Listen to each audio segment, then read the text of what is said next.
जय माता दी। नमस्कार दोस्तों, स्वागत है आप सभी का हमारे YouTube चैनल लक्ष्मी शर्मा की कहानियाँ पर। ओम नमः भगवते वासुदेवाय।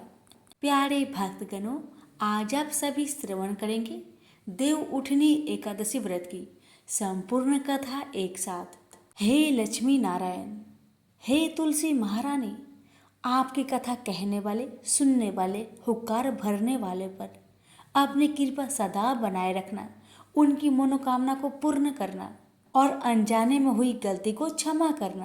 प्रेम से बोलिए लक्ष्मी नारायण की जय, तुलसी मैया की जय, शालिग्राम भगवान की जय।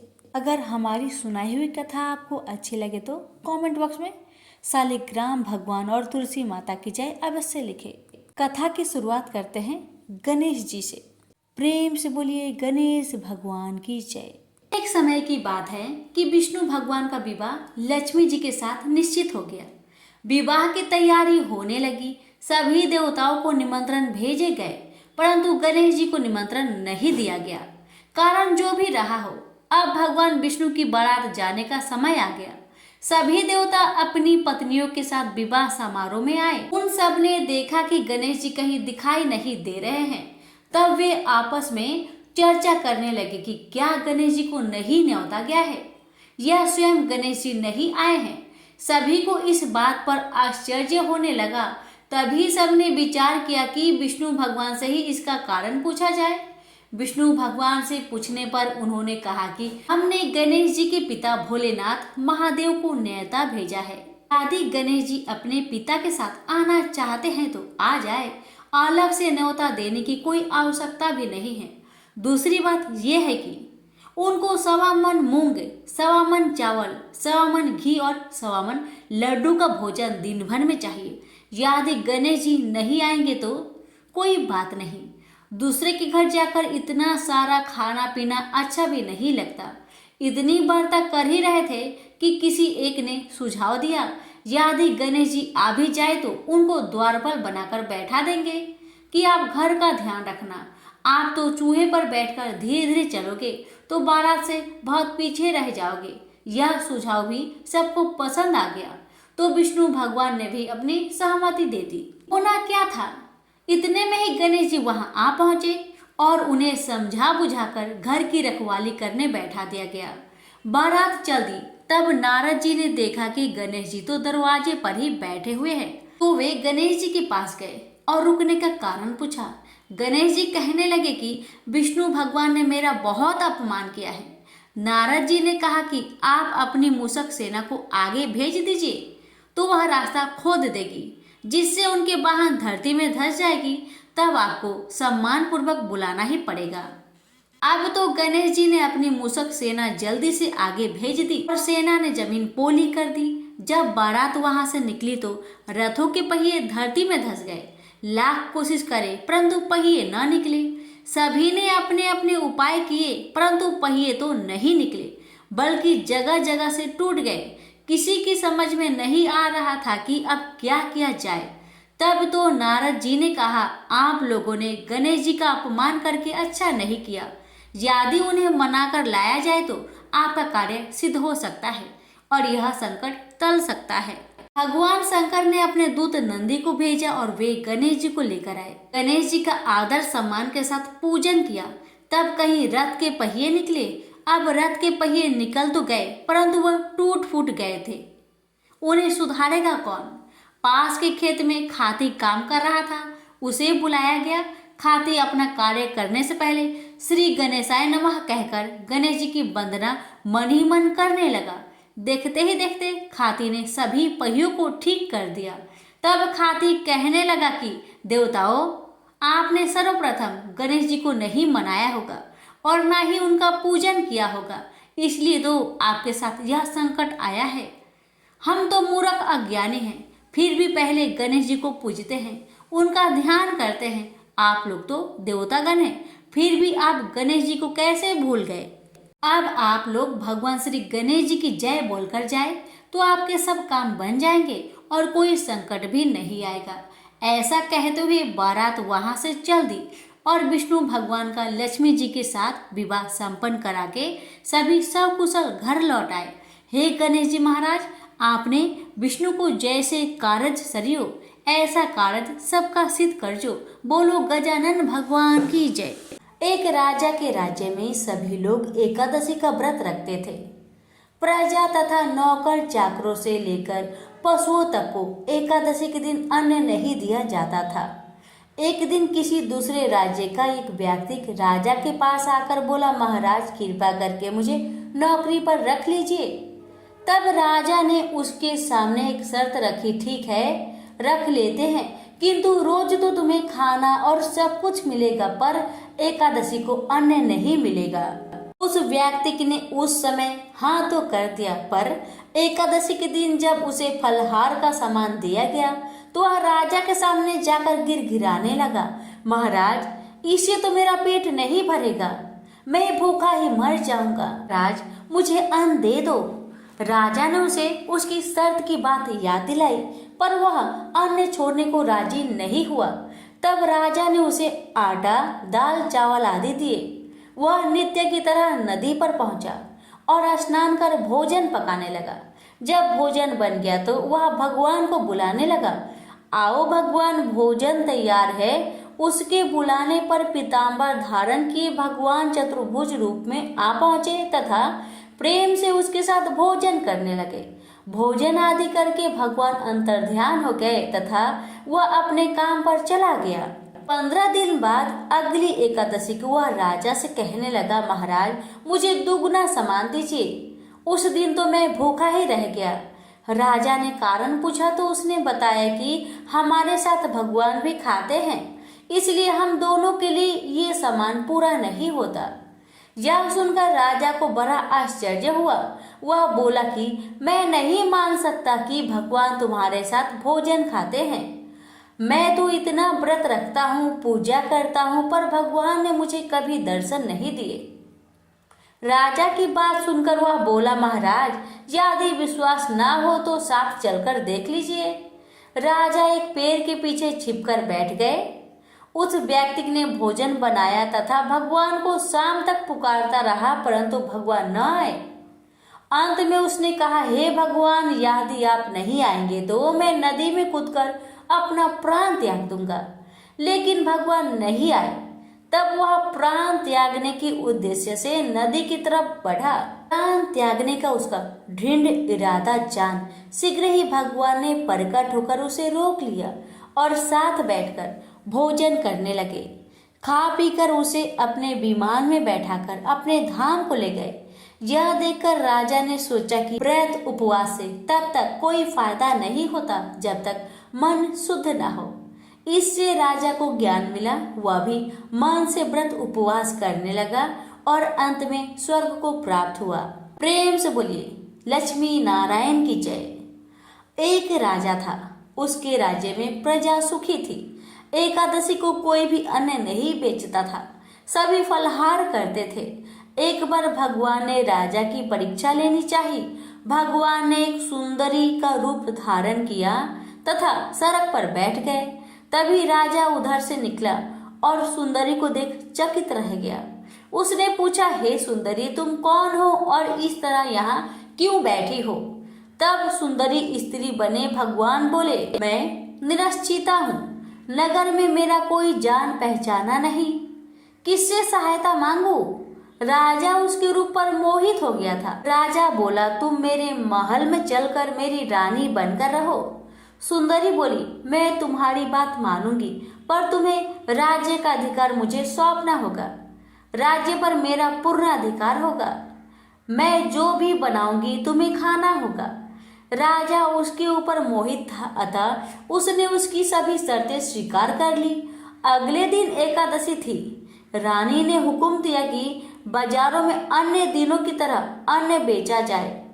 उसने घर में मांस, मछली आदि पकवान बनवाए तथा परोसकर राजा को खाने के लिए कहा। यह देखकर राजा बोला, रानी आज एकादशी है, मैं तो केवल फलहार ही करूंगा। तब रानी ने शर्त की बात याद दिलाई और बोली, या तो खाना खाओ, नहीं तो मैं बड़े राजकुमार का सिर काट लूंगी। राजा ने अपनी स्थिति बड़ी रानी से कही तो बड़ी रानी बोली, महाराज धर्म ना छोड़ो, बड़े राजकुमार का सिर दे दो, पुत्र तो फिर मिल जाएंगे पर धर्म नहीं मिलेगा। इसी दौरान बड़ा राजकुमार खेल कर आ गया। माँ की आंखों में आंसू देखकर वह रोने का कारण पूछने लगा तो माँ ने उसे सारी कहानी बता दी। तब वह बोला, मैं सिर देने के लिए तैयार हूँ माँ, पिताजी के धर्म की रक्षा होगी, जरूर होगी। राजा दुखी मन से राजकुमार का सिर देने को तैयार हुआ तो रानी के रूप में भगवान विष्णु ने प्रकट होकर असली बात बताई। राजन, तुम इस कठिन परीक्षा में पास हुए। भगवान ने प्रसन्न मन से राजा से वर मांगने को कहा तो राजा बोला, आपका दिया सब कुछ है, हमारा उद्धार करे। उसी समय वहां एक विमान उतरा। राजा ने अपना राज्य पुत्र को सौंप दिया और विमान में बैठकर परम धाम को चला गया। प्रेम से बोलिए विष्णु भगवान की जय। ऊँटनी एकादशी की प्रमुख कथा शंखासुर नामक राक्षस की है। शंखासुर ने तीनों लोकों में बहुत उत्पात मचाया हुआ था। तब सभी देवताओं के आग्रह करने पर भगवान विष्णु ने उस राक्षस से युद्ध किया और यह युद्ध कई वर्षों तक चला। युद्ध में वह असुर मारा गया और इसके बाद भगवान विष्णु विश्राम करने चले गए। कार्तिक शुक्ल एकादशी के दिन भगवान विष्णु की निद्रा टूटी थी और सभी देवताओं ने भगवान विष्णु की पूजा की थी। शिव महापुराण के अनुसार पौराणिक समय में दैत्य का राजा दंभ हुआ करता था। वह बहुत बड़ा विष्णु भक्त था। कई सालों तक उसके यहाँ संतान नहीं होने के कारण उसने शुक्राचार्य को अपना गुरु बनाकर उसने श्री कृष्ण मंत्र प्राप्त किया। यह मंत्र प्राप्त करके उसने पुष्कर सरोवर में घोर तपस्या की। भगवान विष्णु उसकी तपस्या से प्रसन्न हुए और उसे संतान प्राप्ति का वरदान दे दिया।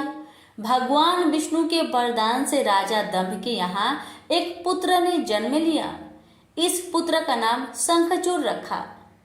बड़ा होकर शंखचूड़ ने ब्रह्मा जी को प्रसन्न करने के लिए पुष्कर में घोर तपस्या की। उसकी तपस्या से प्रसन्न होकर ब्रह्मा जी ने उसे वरदान मांगने को कहा। तब शंखचूड़ ने वरदान मांगा कि वह हमेशा अजर अमर रहे, वह कोई भी देवता उसे मार नहीं पाए। ब्रह्मा जी ने उसे यह वरदान दे दिया और कहा कि बद्री वन जाकर धर्मध्वज की पुत्री तुलसी जो तपस्या कर रही है उससे विवाह कर ले। शंखचूड़ ने वैसा ही किया और तुलसी के साथ विवाह के बाद सुख पूर्वक रहने लगा। उसने अपने बल से देवताओं, असुरों, दानवों, राक्षसों, गंधर्वों, नागों, किन्नरों, मनुष्य तथा त्रिलोकी के सभी प्राणियों पर विजय प्राप्त कर लिया। वह भगवान श्री कृष्ण का परम भक्त था। शंखचूड़ के अत्याचारों से सभी देवता परेशान होकर ब्रह्मा जी के पास गए और ब्रह्मा जी उन्हें भगवान विष्णु के पास ले गए। भगवान विष्णु ने कहा कि शंखचूड़ की मृत्यु भगवान शिव के त्रिशूल से होगी, अतः आप उनके पास जाए। भगवान शिव ने चित्ररथ नामक गण को अपना दूत बनाकर शंखचूड़ के पास भेजा। चित्ररथ ने शंखचूड़ को समझाया कि वह देवताओं को उनका राज्य लौटा दे, परंतु शंखचूड़ ने मना कर दिया और कहा कि वह महेश्वर से युद्ध करना चाहता है। भगवान शिव को जब यह बात पता चली तो वे युद्ध के लिए अपनी सेना लेकर निकल पड़े। इस तरह देवता और दानव में घमासान युद्ध हुआ, परंतु ब्रह्मा जी के वरदान के कारण शंखचूड़ को देवता नहीं हरा पाए। भगवान शिव ने शंखचूड़ का वध करने के लिए जैसे ही अपना त्रिशूल उठाया तभी आकाशवाणी हुई कि जब तक शंखचूड़ के हाथ में श्री हरि कवच है और उसकी पत्नी का अस्तित्व अखंडित है तब तक इसका वध असंभव है। आकाशवाणी सुनकर भगवान विष्णु वृद्ध ब्राह्मण का रूप धारण कर शंखचूड़ के पास गए और उससे श्री हरि कवच दान में मांग लिया। शंखचूड़ ने वह कवच बिना किसी संकोच के दान कर दिया। इसके बाद भगवान विष्णु शंखचूड़ का रूप बनाकर तुलसी के पास गए। शंखचूड़ रूपी भगवान विष्णु ने तुलसी के महल के द्वार पर जाकर अपनी विजय होने की सूचना दी। यह सुनकर तुलसी प्रसन्न हुई और पति रूप में आए भगवान विष्णु का पूजन किया व रमन किया। ऐसा करते ही तुलसी का अस्तित्व खंडित हो गया और भगवान शिव ने युद्ध में अपने त्रिशूल से शंखचूड़ का वध कर दिया। तुलसी को पता चला कि वे उनके पति नहीं हैं, बल्कि वे तो भगवान विष्णु हैं। क्रोध में आकर तुलसी ने कहा कि आपने छल पूर्वक मेरा धर्म भ्रष्ट किया है और मेरे पति को मार डाला है, अतः मैं आपको श्राप देती हूँ कि आप पाषाण होकर धरती पर पड़े रहे।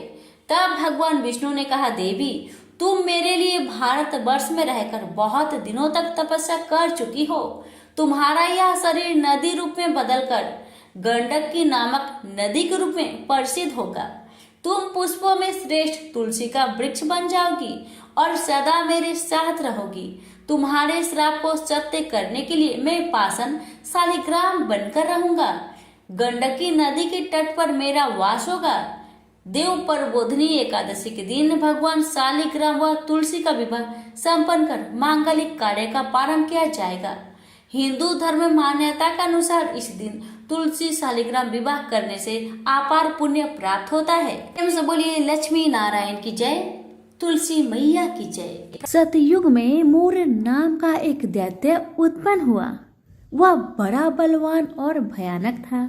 उस प्रचंड दैत्य ने इंद्र, आदित्य, वासु, वायु, अग्नि आदि सभी देवताओं को पराजित करके भगा दिया। तब इंद्र सहित सभी देवताओं ने भयभीत होकर भगवान शिव से सारा वृत्तांत कह सुनाया और बोले कि हे कैलाशपति, मूढ़ दैत्य से भयभीत होकर सब देवता मृत्यु लोक में फिर रहे हैं। तब भगवान शिव ने कहा, हे देवताओं, तीनों लोकों के स्वामी, भक्तों के दुख का नाश करने वाले भगवान विष्णु के शरण में जाओ। वे ही तुम्हारे दुखों को दूर कर सकते हैं। शिव जी के ऐसे वचन सुनकर सभी देवता क्षीर सागर में पहुंचे। वहां भगवान को शयन करते देख हाथ जोड़कर उनकी स्तुति करने लगे कि हे देवताओं द्वारा स्तुति करने योग्य प्रभु, आपको बारंबार नमस्कार है। हे देवताओं की रक्षा करने वाले मधुसूदन, आपको नमस्कार है। आप हमारी रक्षा करें। दैत्यों से भयभीत होकर हम आपकी शरण में आए हैं। आप इस संसार के कर्ता, माता पिता, उत्पत्ति और पालन करता और संहार करने वाले हैं। सबको शांति प्रदान करने वाले हैं। आकाश और पाताल भी आप ही है। सबके पितामह ब्रह्मा, सूर्य, चंद्र, अग्नि, सामग्री, होम, आहुति, मंत्र, तंत्र, जप, यजमान, यज्ञ, कर्म कर्ता और भोक्ता आप ही हैं। आप सर्वव्यापक है। आपके सिवा तीनों लोकों में चर तथा अचर कुछ भी नहीं है। हे भगवान, दैत्यों ने हमको जीतकर स्वर्ग से भ्रष्ट कर दिया है और हम सब देवता इधर उधर भागे फिर रहे हैं। आप उन दैत्यों से हम सबकी रक्षा करें। इंद्र के ऐसे वचन सुनकर भगवान विष्णु कहने लगे कि हे इंद्र, ऐसा मायावी दैत्य कौन है जिसने सब देवताओं को जीत लिया है? उसका नाम क्या है? उसमें कितना बल है और किसके आश्रय में है तथा उसका स्थान कहाँ पर है? यह सब मुझसे कहो। भगवान के ऐसे वचन सुनकर इंद्र बोले, भगवान, प्राचीन समय में एक नारी जंघ नामक राक्षस था। उसके महापराक्रमी और लोक विख्यात मूढ़ नाम का एक पुत्र था। उसकी चंद्रावती नाम की नगरी है। उसी ने सब देवताओं को स्वर्ग से निकालकर वहां अपना अधिकार जमा लिया है। उसने इंद्र, अग्नि, वरुण, यम, वायु, यश, चंद्रमा, नैऋत्य आदि सबके स्थान पर अधिकार कर लिया है। सूर्य बनकर स्वयं ही प्रकाश करता है, स्वयं ही मेघ बन बैठा है और सबसे अजय है। हे असुर निकंदन, उस दुष्ट को मारकर देवताओं को अजय बनाइए। यह वचन सुनकर भगवान ने कहा, हे देवताओं, मैं शीघ्र ही उसका संहार करूंगा। तुम चंद्रावती नगरी जाओ।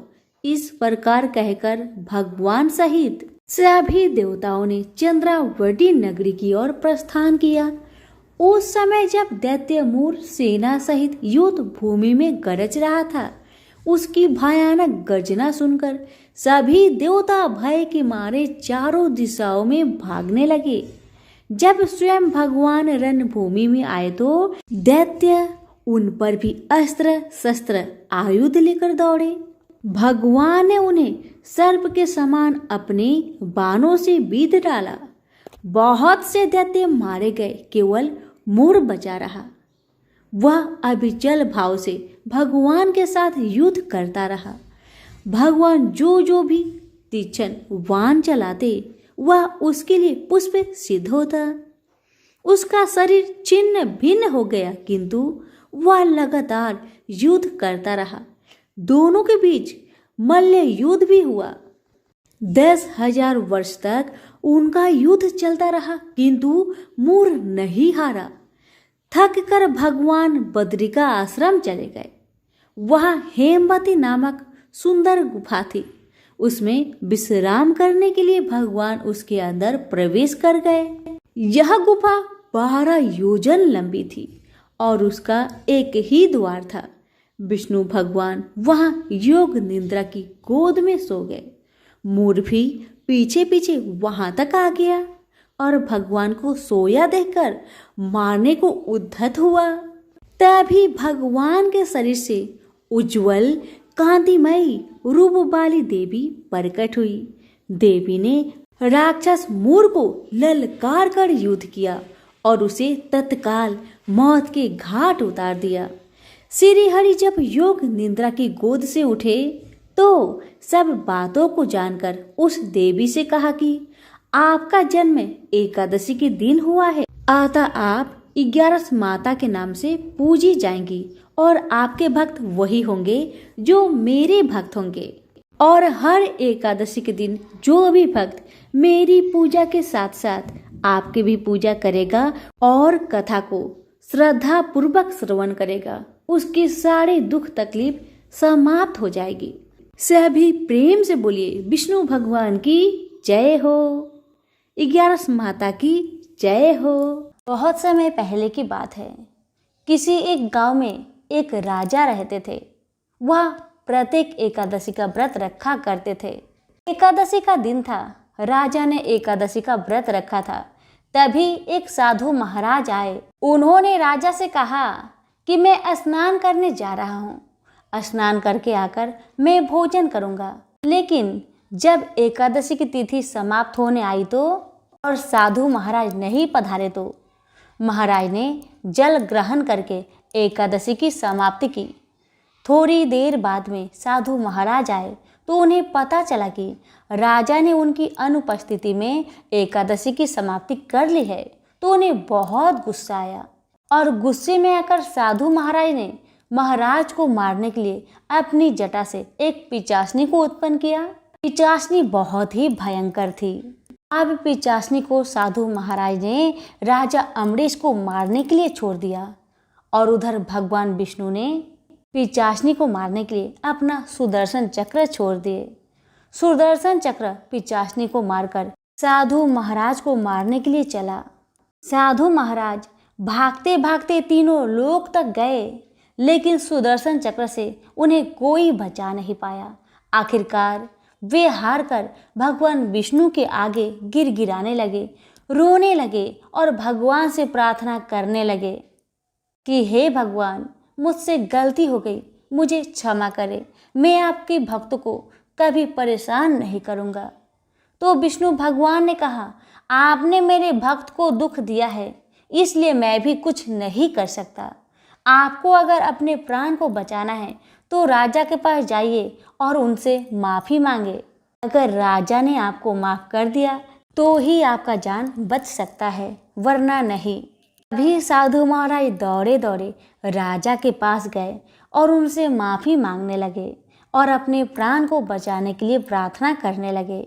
तब राजा ने उन्हें माफ़ किया और तब जाके सुदर्शन चक्र भी वापस लौट गया।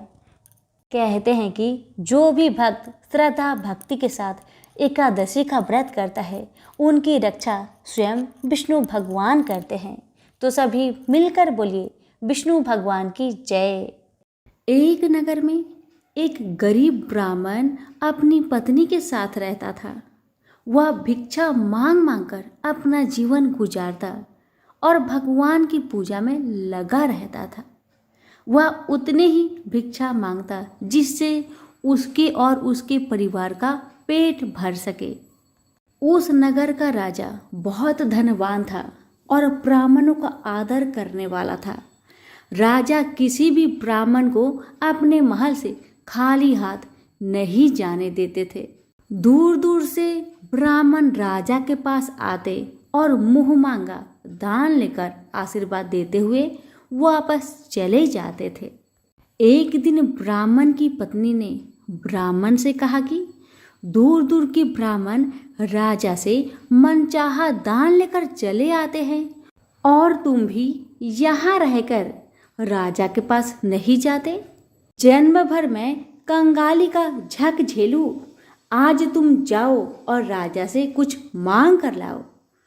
ब्राह्मण ने पत्नी को समझाते हुए कहा, तू तो बावड़ी है, हमें धन की क्या जरूरत, हमें इतना तो मिल ही जाता है जिससे हम अपना पेट भर सके। और राजा का धन तो अच्छा नहीं होता, वो हमें नहीं लेना चाहिए। ब्राह्मण की पत्नी जिद पर अड़ गई और बोली, मैं तुम्हारी एक भी बात सुनने वाली नहीं। कब तक हम कंगाली में जीते रहेंगे? तुम तो रोज माला लेकर बैठ जाते हो। अपने बच्चे को क्या खिलाएंगे और क्या पहनाएंगे? जब बच्चे दूसरे बच्चों को पहनते, ओढ़ते और खाते पीते देखेंगे तो उनका भी मन ललचाएगा। अब तुम राजा के पास जाओ। राजा बहुत भला व्यक्ति है, वो हमें मुंह मांगा दान जरूर देंगे। मजबूर होकर ब्राह्मण राजा के महल की ओर चल पड़ा, पर राजा उस समय महल में नहीं था। ब्राह्मण को वापस लौटना पड़ा। दूसरे दिन ब्राह्मण की पत्नी ने ब्राह्मण को फिर से महल में भेजा, परंतु राजा फिर से महल में नहीं मिला। तीसरे दिन राजा महल में गया और उसने ब्राह्मण का स्वागत किया और उसे आसन पर बैठाया और साथ में ब्राह्मण देवता से 2 दिन न मिल पाने के लिए क्षमा भी मांगी। राजा ने कहा, मैं आपकी क्या सेवा कर सकता हूँ? ब्राह्मण ने कहा, जो मैं मांगू वो आप दे सकेंगे? राजा ने कहा, हाँ हाँ कहिए, मैं आपकी क्या सेवा कर सकता हूँ? ब्राह्मण ने निवेदन किया, महाराज मैं कुछ और नहीं चाहता, बस आप मुझे अपने पसीने की कमाई से 4 पैसे दान में दे दीजिए। ब्राह्मण की बात सुन राजा बहुत हैरान हो गए और मन ही मन सोचने लगे कि मेरे महल में कितने सारे धन पड़े हैं, पर मेरी मेहनत की एक कौड़ी भी नहीं है। राजा ने ब्राह्मण से कहा, आप मुझे 1 दिन का समय दे, मैं कल आपको आपका मुंह मांगा दान दूंगा। ब्राह्मण महल से अपने घर को खाली हाथ ही लौट आए। ब्राह्मण को खाली हाथ आता देख पत्नी बोली, क्या हुआ, राजा ने कुछ दिया नहीं? ब्राह्मण बोला, राजा ने कल देने के लिए कहा है। ब्राह्मण की पत्नी सोचने लगी, शायद इन्होंने बहुत सारा धन मांगा होगा और राजा को इसकी व्यवस्था करने में समय लग रहा होगा, इसलिए कल बुलाया है। दूसरी ओर राजा ने अपने राजसी कपड़े बदलकर फटे पुराने कपड़े पहने और मजदूर जैसा भेष बना लिया। जब राजा की पत्नी ने देखा और कारण पूछा तो राजा ने सब कुछ बताया। रानी बोली, मैं भी आपके साथ चलूंगी। राजा के हाँ कहने पर रानी भी पुरानी साड़ी पहनकर आ गई। इस प्रकार राजा रानी मजदूरी की तलाश में शहर निकले। लुहारों के मोहल्ले में जाकर राजा ने आवाज लगाई, किसी को मजदूर चाहिए? आखिरकार एक लोहार ने उन्हें बुला लिया, जो पहिए पर हाल चढ़ाने की तैयारी कर रहा था। उसने राजा से कहा, देखो, तुम्हें पहले खलात ठोकनी पड़ेगी और जब आग आ जाए उसके बाद घन पिटना होगा। फिर रानी की ओर देखकर कहा, तुम्हें कुएं से पानी लेकर होदी भरनी होगी और कोयले वाले घर से कोयला लेकर भट्टी में डालना होगा। तुम दोनों के दिन भर काम करने के लिए मैं तुम्हें 2-2 आने दूंगा। अगर काम पसंद हो तो बोलो, नहीं तो अपना रास्ता नापो। राजा रानी लोहार के बताए काम को करने लगे। राजा खलात ठोकने लगा, पर उससे काम ठीक से नहीं हो पा रहा था। लोहार नाराज होकर राजा को ठीक से काम करने के लिए कहता है।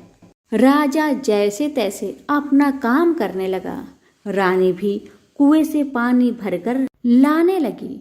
रानी के हाथ में फफोले पड़ गए।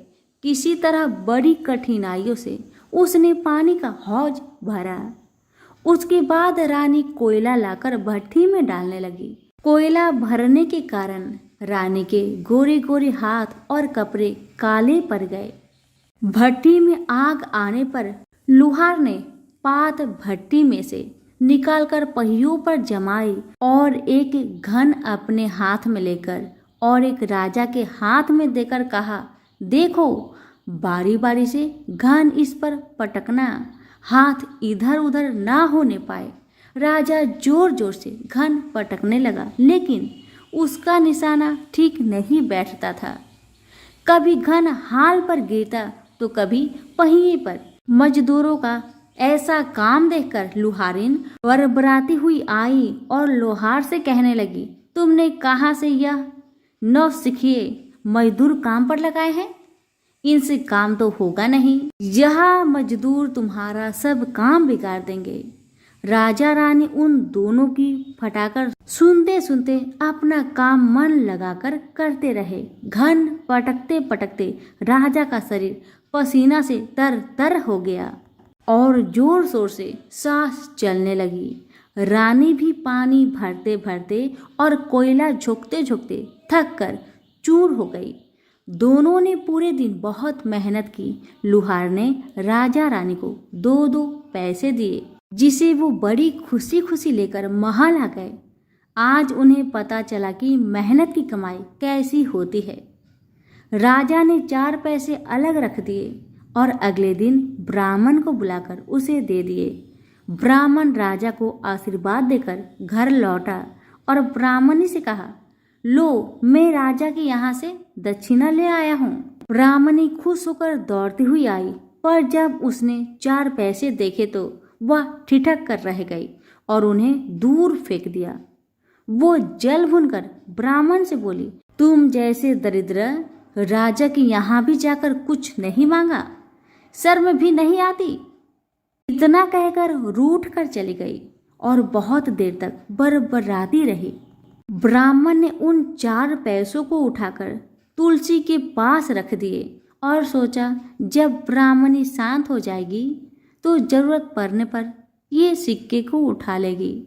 परंतु कई दिनों तक पैसे वहीं रखे रहे और फूल बेलपत्र ऊपर से गिर गिर कर मिट्टी में दब गए। ब्राह्मण और ब्राह्मणी दोनों ही उन सिक्कों के बारे में भूल गए। कुछ दिनों के बाद तुलसी जी के घर में 4 पौधे उगे। चारों पौधे बहुत सुंदर थे। यह देख ब्राह्मणी रोज उसमें पानी डाल देती। 4 महीने बाद वो पौधे बड़े हो गए और उनमें फूल लगने लगे। फूल सूखने पर इनसे मोती झरने लगी। ब्राह्मण और ब्राह्मणी ने कभी मोती नहीं देखे थे। वो समझे कि कोई बीज है। हर रोज कई कई फूल झरते और मोती पूरे तुलसी पर बिखर जाते। ब्राह्मणी उन मोतियों को समेट कर घर के एक कोने में डाल देती। इस तरह वहां मोतियों का ढेर लग गया था। एक दिन एक सब्जी वाली आई। ब्राह्मणी को सब्जी लेनी थी, पर उसके पास पैसे नहीं थे। उसने सब्जी वाली से कहा, क्या तुम इन चमकदार बीजों के बदले सब्जी दे सकती हो? सब्जी वाली ने देखा तो वो पहचान गई, अरे ये तो मोती है। उसने खुशी खुशी ब्राह्मणी को उन मोतियों के बदले उनकी मनपसंद सब्जी दे दी। अब से हर रोज ऐसा होने लगा। ब्राह्मणी और सब्जी वाली दोनों खुश थे। सब्जी वाली यह सोचकर खुश थी कि मुझे एक पैसे की तरकारी के बदले हजारों का माल मिलता है, और ब्राह्मणी ये सोचकर खुश थी कि इस बीजों के बदले सब्जी मिल जाती है। इस प्रकार कई महीने बीत गए। उधर राजा के महल में कई राजहंस थे जो मोती चुगते थे। राजा का यह नियम था, जब राजहंस मोती चुग लेते थे उसके बाद ही राजा और उसका परिवार भोजन करता था। एक समय बाद राजा का सारा धन उन मोतियों और दान देने में खर्च हो गया। अब राजा को मोती खरीदने के पैसे तक नहीं बचे। यह खबर पूरे नगर में फैल गई। ब्राह्मण और ब्राह्मणी को जब यह पता चला तो उन्होंने यही विचार किया कि राजा बहुत दानी और नेक दिल है। उसने अपना सब कुछ दान कर दिया, यहाँ तक कि शायद उनके पास खाने को भी कुछ नहीं है। ऐसा हालत में हमें उन लोगों की सहायता करनी चाहिए। ब्राह्मण ने ब्राह्मणी से कहा, अगर तू कहे तो इसमें से कुछ बीज राजा को दे दूं। तू कहती है इससे सब्जी और खाने की चीज मिल जाते हैं। ब्राह्मणी ने कहा, हाँ, मैं रोज इसके बदले सौदा लिया करती हूँ। ऐसा कहकर ब्राह्मणी एक टोकरी बीज भर लाई। ब्राह्मण राजा के पास पहुंचा और उसे वो मोती दिए और राजा को सारी बात बताई। राजा उन मोतियों को देखकर चौंक गया। उसने मोती राजहंस को दिए। राजहंस उन्हें चुगने लगे। यह देख राजा ने ब्राह्मण से कहा, एक एक मोती सैकड़ों रुपए का है। सच बताए, आपके पास इतने मोती कहाँ से आए? ब्राह्मण बोला, महाराज, ऐसे बीज तो हमारे घर पर बहुत है। और राजा को पूरी बात बताई। राजा अपने मंत्रियों के साथ ब्राह्मण के घर पहुंचे और उन चारों पेड़ों को देखा। पूछताछ में उन सिक्के वाली बात सामने आ गई। जब पेड़ों को देखा तो उनकी जड़ के पास वही सिक्के चिपके हुए थे। आज ब्राह्मण और ब्राह्मणी को मालूम हुआ कि उनके पास लाखों करोड़ों की दौलत है, जिसे वो साधारण बीज समझते थे। ब्राह्मण ने सोचा कि मेरे लिए यह धन किस काम का।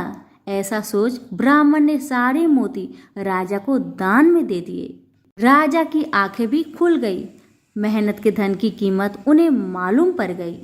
उस दिन राजा ने प्रण कर लिया कि मैं खजाने के पैसे से एक भी पैसा अपने खर्च में नहीं लगाऊंगा। अपना खर्च मेहनत करके चलाऊंगा। खजाने और ब्राह्मण के दान से राजा ने जनता का हित में कई धर्म कर्म के काम शुरू कर दिए। हे तुलसी माता, जैसे आपने ब्राह्मण परिवार पे अपनी कृपा बरसाई, वैसे ही आपकी कथा कहने वाले, सुनने वाले, हुक्कारे भरने वालों पर अपनी कृपा सदा बनाए रखे। तो प्रेम से बोलिए, तुलसी मैया की जय हो। एक छोटी सी लड़की थी जो कार्तिक नहाया करती थी। कार्तिक का महीना पूरा हुआ तो सब कहने लगे कि गंगा जी जाए या जमुना जी जाए या हरिद्वार होकर आए। एक स्त्री बोली कि मैं तो राई दामोदर भगवान को जिमाऊंगी। सब पूछने लगे कि वे कैसे होते हैं। स्त्री बोली कि मोर मुकुट, गले में बैजयंती माला और हाथ में पीताम्बर, ऐसे होते हैं राई दामोदर भगवान। वह लड़की अपने घर आई, भगवान की रसोई बनाई, मंदिर में आई, बोली, आओ मेरी भगवान आओ जिमो। मंदिर में भगवान नहीं मिले। मंदिर से शहर गई, शहर से जंगल गई, जंगल से पहाड़ों पर चढ़ गई। भगवान को पुकारते पुकारते सुबह से शाम हो गई। भगवान लड़की को पहाड़ पर चढ़ते देख बोले कि यह तो ऊपर से गिरकर मर जाएगी और मेरे सिर इसकी हत्या लगेगी। इसे दर्शन देने ही पड़ेंगे। भगवान ब्राह्मण का रूप धर कर आए और बोले, चल बेटा, मैं तेरा भगवान हूँ, तू मुझे जिमा दे। लड़की बोली, नहीं, आप मेरे भगवान नहीं हो।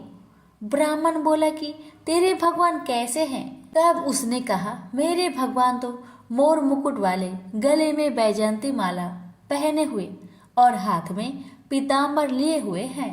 ब्राह्मण बोले, अच्छा ऐसे है तेरे भगवान? तो राई बोली, हाँ ऐसे है मेरे भगवान। अब भगवान ने लड़की के सामने अपना चतुर्भुजी रूप दिखाया।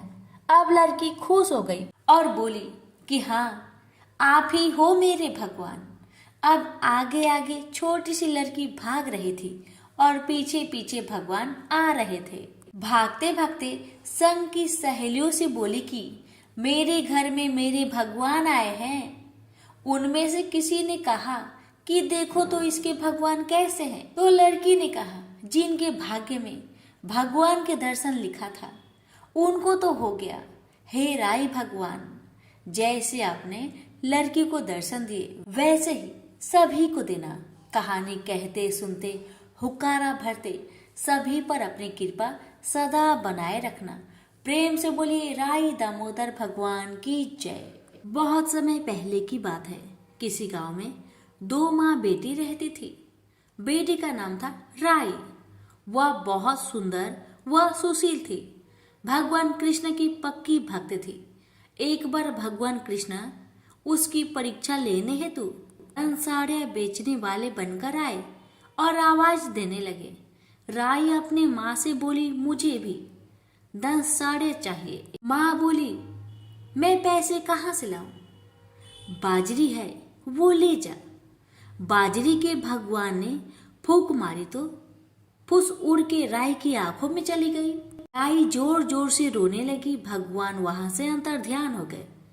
वैद्य का रूप धारण कर फिर भगवान वहां आए और आवाज देने लगे। राई की माँ बाहर आई और बोली, वैद्य जी, मेरे बेटे की आंख फुस गिर गया है, उसे निकाल दो।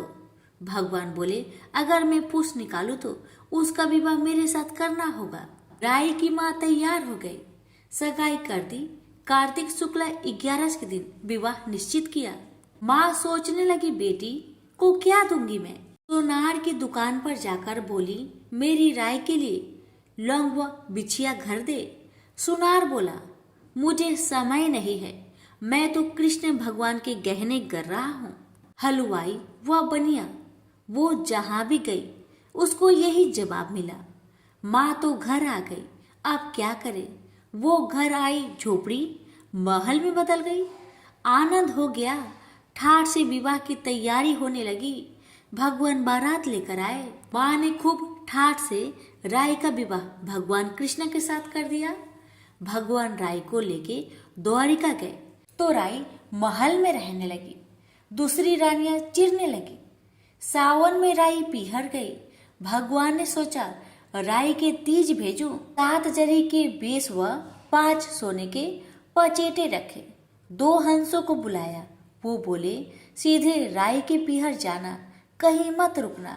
राधा रुक्मणी को पता चला तो उन्होंने हंसों को अपने महल में बुला के कहा, थोड़ी मोटी चुग लो।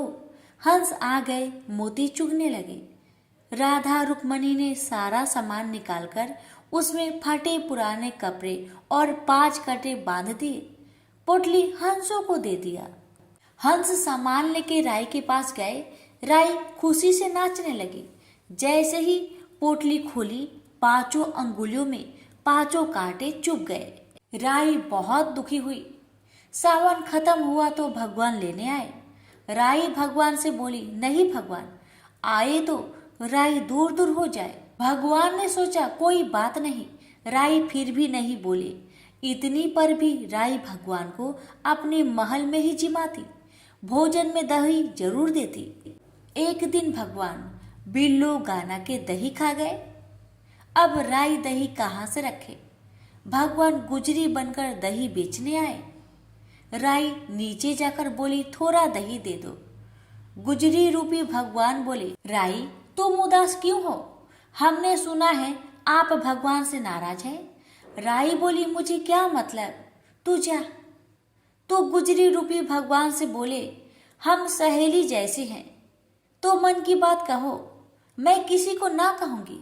राई ने सारी बात कही। सुनते ही भगवान को अचंभा हुआ और वे असली रूप में आ गए और बोले, ये कैसे हुआ? मैंने तो जड़ी के बेसुआ सोने की पचेट भेजे थे। भगवान ने हंसों को बुलाकर पूछा, तुम कहीं रुके तो नहीं? हंस बोले, राधा रुक्मणी के महल में रुके और कहीं नहीं रुके थे। भगवान ने राधा रुक्मणी को बुलवाया और पूछा, आपने ऐसा क्यों किया? वो बोली, आप हमारे महल नहीं पधारे, इसलिए हमने ऐसा किया। भगवान बोले, आप हमको प्रेम से बुलाते तो हम जरूर आते। फिर भगवान बोले, कार्तिक का महीना राय को दूंगा, 5 दिन पचतीत्य राधा रुक्मन को व 11 सत्यभामा को दूंगा। भगवान ने सबको मान दिया। हे भगवान, राधा रुक्मन राय को मान दिया, वैसे सबको देना। घटती को पूरी कर जो, पूरी का प्राण छोड़ जो, भूल चूक को माफ कर जो। प्रेम से बोलिए राय दामोदर भगवान की जय। प्रेम से बोलिए गजानंद भगवान की जय। कथा। एक बुढ़िया माई थी, मिट्टी के गणेश जी की पूजा करती थी। रोज बनाए रोज गल जाए। एक सेठ का मकान बन रहा था। वो बोली, पत्थर का गणेश बना दो। मिस्त्री बोले, जितने हम तेरा पत्थर का गणेश करेंगे उतने में अपनी दीवार ना चिनेंगे। बुढ़िया बोली, राम करे तुम्हारी दीवार टेढ़ी हो जाए। अब उनकी दीवार टेढ़ी हो गई। वो चीने और ढा देवे, चीने और ढा देवे। इस तरह करते करते शाम हो गई। शाम को सेठ आया। उसने कहा, आज कुछ भी काम नहीं किया। वो कहने लगे, एक बुढ़िया आई थी, वो कह रही थी मेरा पत्थर का गणेश गर दो। हमने नहीं गरा तो उसने कहा तुम्हारी दीवार टेढ़ी हो जाए। तब से दीवार सीधी नहीं बन रही है, बनाते हैं और ढा देते हैं। सेठ ने बुढ़िया को बुलवाई। सेठ ने कहा, हम तेरा सोने का गणेश गढ़ देंगे, हमारी दीवार सीधी कर दो। सेठ ने बुढ़िया को सोने का गणेश गढ़ दिया। सेठ की दीवार सीधी हो गई। जैसे सेठ की दीवार सीधी की, वैसे सबकी करना। कहानी कहने वाले, सुनने वाले, हुक्कार भरने वाले सभी पर अपनी कृपा सदा बनाए रखना। प्रेम से बोलिए गजानंद भगवान की जय।